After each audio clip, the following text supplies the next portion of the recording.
Hey everyone, it's me here, Kimball, back here again with another video in this home addition that I've been working on, it seems like for years. And it seems like that because it has been years. And if you've watched these videos, you have seen my windows as rough openings, just raw, ugly, rough openings, unfinished, and finally they're finished, except for painting. The thing about finishing off windows, trimming windows, putting on the sill, the extension jambs, the casing, that's something that I am particularly good at because I've done a lot of it and I love to do it. I love to trim out a window, and I learned doing windows on old houses where the extension jambs are not equal. You know what I mean? It might be, 3 inches wide at the top and 6 at the bottom. I mean, sometimes it's radical like that. Or the window sill on one side of the window is 1.5 inches different than the other side of the window. I've learned doing it the hard way. So when it comes to new construction like this, it's simple. I want to just point out a few things about these windows, if you're interested in this type of a thing. As I was getting ready to trim these windows out, my wife asked me, what kind of trim are you going to put on the windows? Is it going to be like what we have in the rest of the house? And I told her it's going to be a farmhouse style. It's going to be what I would have put in the rest of the house if we had high enough ceilings. We have really low ceilings in the rest of the house. And as it is, I have wide moldings around the window, but I don't have the full farmhouse or craftsman style that you see here. So she went on the internet and she found examples of farmhouse style and showed them to me, and I'm going through the phone looking at them and said, yeah, that's it. But none of them, I didn't like any of them. I didn't like any of them. They looked kind of clunky. They looked poorly applied, and that's fine. The window style still looks good, even if it isn't the way I think it ought to look. You know what I mean? It's a nice style, no matter how you do it. But I wanted to make my own version of it. And instead of using stock widths, W-I-D-T-H-S, of wood, of pine, like 3.5 inch here, I ripped it down to 3.25. It's a small difference, but it's a difference. Up here, these bands, people typically make them out of 3/4 inch thick wood. I ripped them down to 5/8. This up here, often it's a full 1x6, which would be 5.5 inches. I ripped it down to 5 inches. Okay, so I made my own little modifications here, and that's what you do. Make it your own. So I figured out a cut list. I figured out the sizes of 1x6 and 1x4, and I got 1x8 or I thought I would get 1x8 for the window sills. And I went to the local lumber yard, and what I discovered is that their supply of 1x4, 1x6, and even 1x8 was pretty low, and what was there looked pretty poor. It wasn't what I was hoping for, but the 1x12s, 14 foot long, they looked beautiful. They looked like number 1 grade, a grade better than the typical number 2. Almost no knots, although I got a couple right here. But otherwise, very few knots. They were beautiful 1x12s, so I bought a lot of those, and I cut my wood out of those. And if you are selective, if you go to usually a local lumber yard instead of the home centers, you can find better lumber. Alrighty, let's, for just a quick moment, get technical, and we'll call things what they're really supposed to be called. This right here that I like to call the sill is actually referred to as the stool, and I am also standing on a stool. This piece here underneath the stool or sill is the apron. This right here and this right here are known as side casings. This up here would be the top casing. This narrow piece right up here is known as the fillet or crosshead strip. This right up here is the casing cap. Here and here are the side jambs. I refer to them as extension jambs, and this would be the top jamb. And that is the anatomy of interior window trim. I want to zero in on the window sill here and show you what I always do on my window sills. It's my signature window sill detail. That's a cove and bead router bit to make that detail. And you can see under here I need to caulk this so that it looks like that when it's done and ready to paint. But anyway, the cove and bead detail. That router bit right there is the cove and bead bit that I used for a lot of years, for a lot of windowsills and a lot of other places. And then I decided to find a newer one, and that's it right there. And I bought it on Amazon, and it's called a 3/8 Classical OG. That's what they call it. Sometimes it's called a cove and bead. That's set up right there to use on the bottom of each of these windowsills. Once I had them fit and I ripped the front to width, that's what I used there. And then on the top, I used a router bit like that. In fact, that one right there. And the cove and bead bit can be adjusted so that you can get both top and bottom cuts out of it. But I had two routers and I used two bits. But anyway, that cove and bead bit, very distinctive. I'll show you where else I used it. Right up there, you can see the trim around the door is different from the windows. And we'll come up here and take a closer look at it.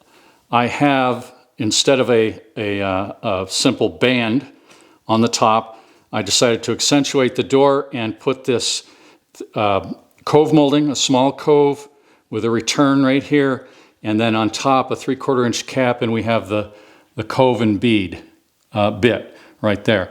And you're looking at a mistake. I made a mistake here. I must have been tired. I was tired, and I made a mistake that if I didn't tell you it was a mistake, you might not realize it, but I did not intend for this to stick out that far. I wanted it to be the same as on the front, okay? But I was so far into that. It was so many fasteners in it before I stood back, looked at it, and realized what I had done that I decided to leave it. Now you know my mistake. Something I want to draw your attention to here is that all these edges here and here, all the sharp edges, outside edges of the pine have been rounded. I've rounded them over, and I'll show you how I've done that. The rounded edge, I think, just looks a whole lot better, and there's a practical reason for doing it. It holds paint better. So I have often rounded the edges on my pieces, and this would be like a piece of casing, by giving it a few strokes with my block plane right on the edge to break the edge, and then finish rounding with some coarse sandpaper. This is 60 grit, makes short work of it. Kind of finesse that, okay? And that's nice. That's a nice rounded edge. The other option is to use this corner rounding tool. It's a vintage tool. I showed this in a previous video. I picked this up in an estate sale. Had one of these years ago. Lost it over time. But this is 1/8 of an inch radius here, 1/16 here. I used this throughout all of this project, all of this trim work, and I used the 1/8 inch side. And there's a bit of a trick to this thing. You see how it's peeling up a nice curl there? Yeah, it worked perfectly for demonstration purposes, but sometimes it catches, goes a little too deep. We'll try it here and see if it catches. Oh my goodness, just about perfect. We got a knot here. Well, sometimes you got to go like this, and it works better one way than the other, but yeah, for once things work out. And for the video, and then I did take the sandpaper and just kind of smooth it out a little better. That's it. Very nice edge. Now, before I put the casing on the jambs, I ran this and the sandpaper around the jambs, okay? Because once this is on, it's not so easy.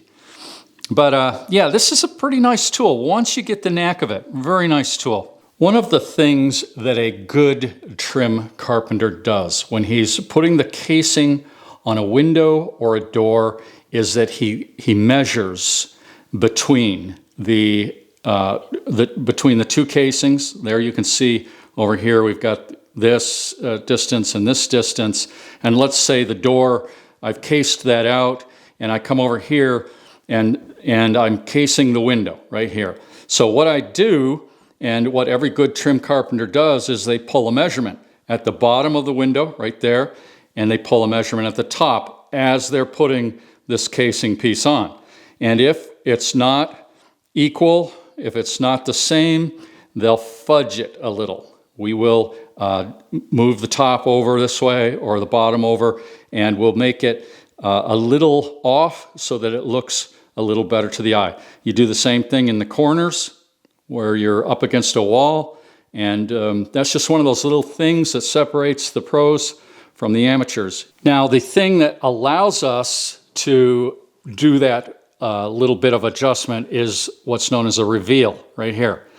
This casing right here is set back a quarter of an inch from here. So you have this reveal. You have a shadow line and a reveal. And that reveal can be adjusted if necessary. And that does not show up like perhaps the discrepancy in the width between the pieces. I hope that makes sense. Also have a reveal back here where the extension jamb comes in to the window, meets the window. You want a reveal there. You don't want to bring it out flush. Never bring things out flush. That's really amateurish. Right here you're looking at a sill that I rejected after I had fit it into the window and got it ready to put in. I discovered that it was split. It wasn't split like that. It was split like you could see right here.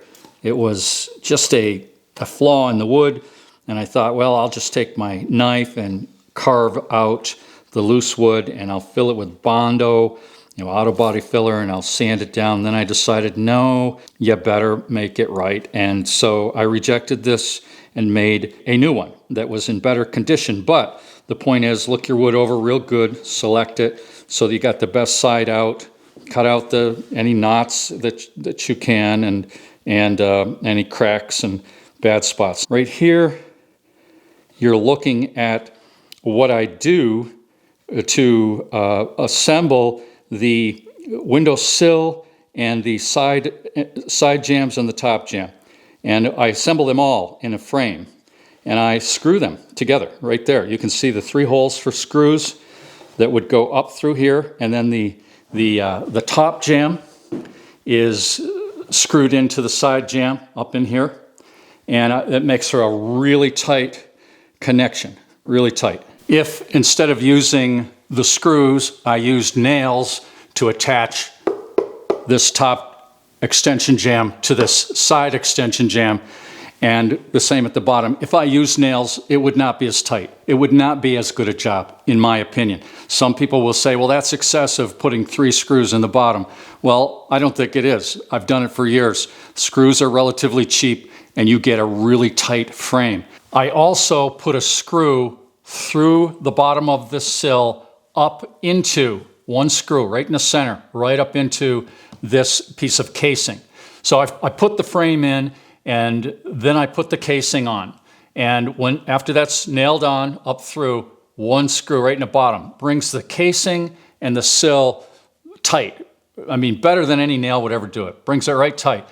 Then this piece goes on. When you put the casing pieces on, you want the jambs, you want these jambs to be flush with the drywall. You don't want them sticking out, you don't want them in too far, you want them flush. Here, new construction, you can cut them so that they're pretty close. You can cut them so they're right on, but even still, sometimes it's not quite right. So you set your piece up into place and you make sure that it fits before you nail it on. And if it doesn't, if the drywall's a little proud, you can take your hammer and kind of bang it in a little bit so that the jamb does fit pretty good. Now, sometimes there's a variation and the wood on the jamb here sticks out a little further than the drywall. And in that case, you can use a block plane to shave it away. And when you use a block plane to shave down the jamb to get your casing to fit flush, it works better if you skew the plane like this and go down. Okay? Makes a big difference. The plane cuts better. And of course you want your plane sharp. That makes quite a difference.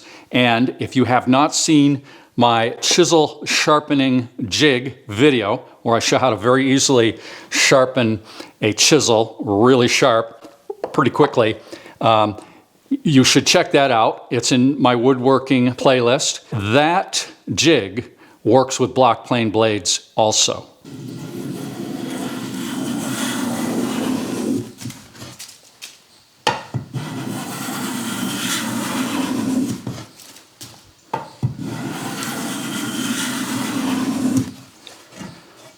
Nothing like a sharp block plane. I started working in the building trades back in 1979, and back then we didn't have air nailers, and we didn't have motorized chop saws either. So we hand nailed everything. All the trim was nailed on and set. The nails were set. We used 4-penny and 6-penny nails. And then not too many years later, along comes these pneumatic air nailers. And you know that this is my Senko nailer that I've had a long time. I've showed this in a previous video. 16 gauge, 2-inch nails. That's what I've used exclusively here. And what a great tool. I'm going to conclude this little discussion here with one last little tip or bit of information. And that is, in instances where you're putting on casing and the board may have a bit of a warp to it, or your situation demands that you use attachment more than a basic nail, a 2-inch 16 gauge nail. When you've got a situation like that, and I had it over here, I had a board that had a bit of a warp under the sill, and I put one side, nailed it in, and the other side was like almost a 1/2 inch away from the wall. So I could push on that and nail it, but I felt better about that particular connection by putting in a trim screw. And I always have trim screws. These are 2 1/4 trim head, they call them drywall screws. And I've used a lot of these in a lot of situations with a lot of different trim, and they do a great job. Put a 1/8 inch pilot hole in the wood, okay, drill, and then push the wood tight where you want it to be and sock this screw in and putty over it with the plaster like I showed in a previous video. Plaster, your best paint grade filler, best thing you can find. And these will save the day for you. So speaking of filler right here for nail holes, I want to tell you that you can also use the filler, the plaster filler, for repairs. Right here, down here, I had kind of a chip out of the wood. And I put that plaster on there, let it dry, and sanded it to shape. And you can't see it real well, but it's a fix. And there's all the dust that came down off of that. Good enough for paint grade. So there you go. There's some tips and ideas when it comes to trimming out windows, extension jambs, casing, farmhouse style, all of that.